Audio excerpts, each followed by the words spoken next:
The dojo went completely silent the moment the single dad in the worn sneakers and the faded grey t-shirt smiled at the 8th Dan black belt billionaire who had just invited him to spar, and said, with the particular calm of someone who has stopped being impressed by things that are supposed to be impressive, that he was happy to, as long as the man could promise not to cry. If you believe kindness, second chances, and compassion can truly change someone's life, please take a moment to like this video, subscribe to Kindness Inspire, share it with someone who needs hope today, and tell us where you're watching from in the comments below, because what happened on that mat over the next 4 minutes became the most important conversation either man would have that entire year. His name was Rowan Callister, 43 years old, and he had arrived at the Ashwood Martial Arts Center in downtown Nashville that Saturday morning for the same reason he arrived every Saturday morning. Because his 12-year-old daughter Petra had been training in Aikido for 3 years and he liked to watch. Rowan was a high school history teacher with a teacher's salary, a 15-year-old Honda Civic with a passenger side window that wouldn't fully close in cold weather, and the particular kind of quiet confidence that people tend to develop when they have spent enough years being underestimated that they've stopped finding it worth mentioning. He sat in the same folding chair he always chose, along the east wall where the morning light came through the windows at an angle that didn't hit his eyes, and he drank his coffee from a thermos while Petra moved through her forms on the mat with a precision that still, after 3 years, occasionally caught him mid-sip and made him forget to breathe.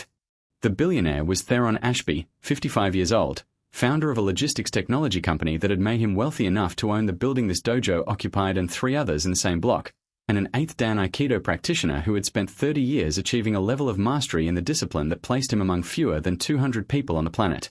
He trained here every Saturday morning, arriving in a black Range Rover, moving through the space with the ease of someone who considered it his, which it technically was. He was not unkind, exactly, but he was accustomed to a particular arrangement of the world in which his presence in any room established a gravitational field that other people organized themselves around without being asked.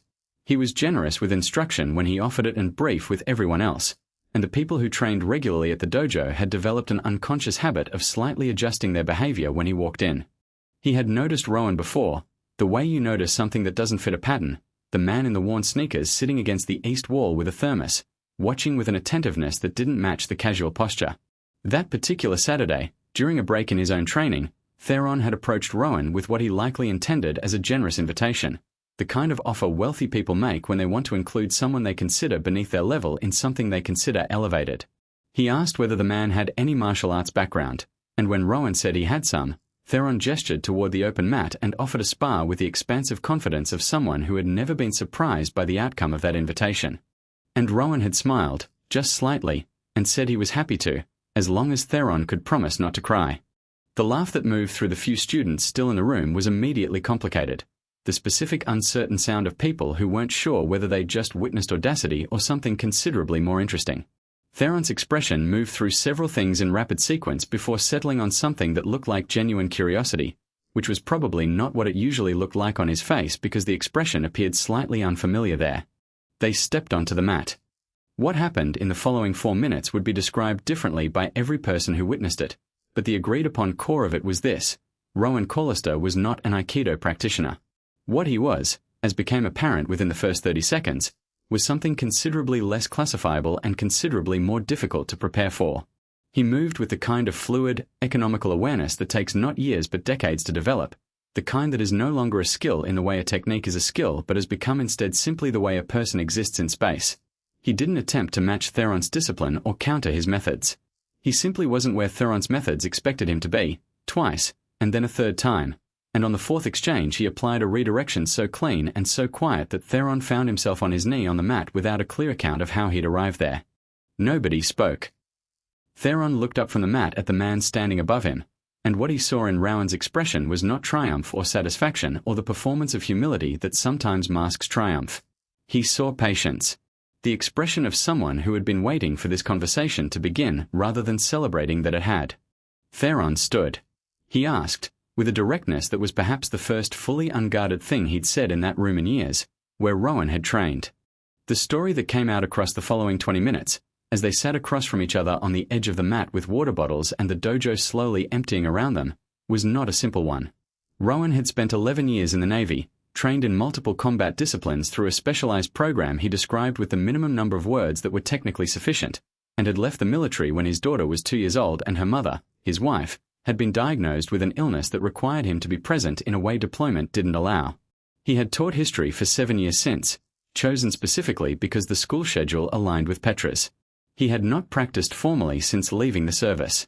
What was on the mat was simply what remained when a person has trained something long enough that it stops being something they do and becomes something they are.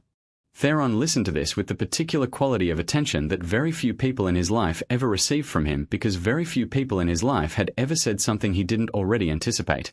If this story is doing something to you right now that you weren't expecting when you started watching, please take a moment to like this video, subscribe to Kindness Inspire, and share it with someone who still believes that the most remarkable people are often the ones we almost walked past without looking twice. He asked Rowan why he hadn't mentioned any of this when he'd been sitting against the east wall every Saturday for what Theron's instructors later confirmed was nearly 3 years. Rowan said that nobody had asked, and that he was there to watch his daughter, not to impress anyone. He said it without any edge, the way someone states a fact about weather. Theron sat with that for a moment in a way that suggested he was not entirely comfortable with what it implied about the assumptions he'd been operating on. Petra, who had re-entered the dojo from the changing rooms and taken in the scene of her father sitting on the mat edge with the building's owner, crossed the room with the resigned expression of a 12-year-old who has accepted that her parent is occasionally going to be unusual in public settings. She sat beside Rowan and asked if he had embarrassed anyone. He said he hoped not. She looked at Theron and said her dad was pretty good, in the evaluative tone of someone who had not intended this as a compliment specifically but was reporting an accurate observation.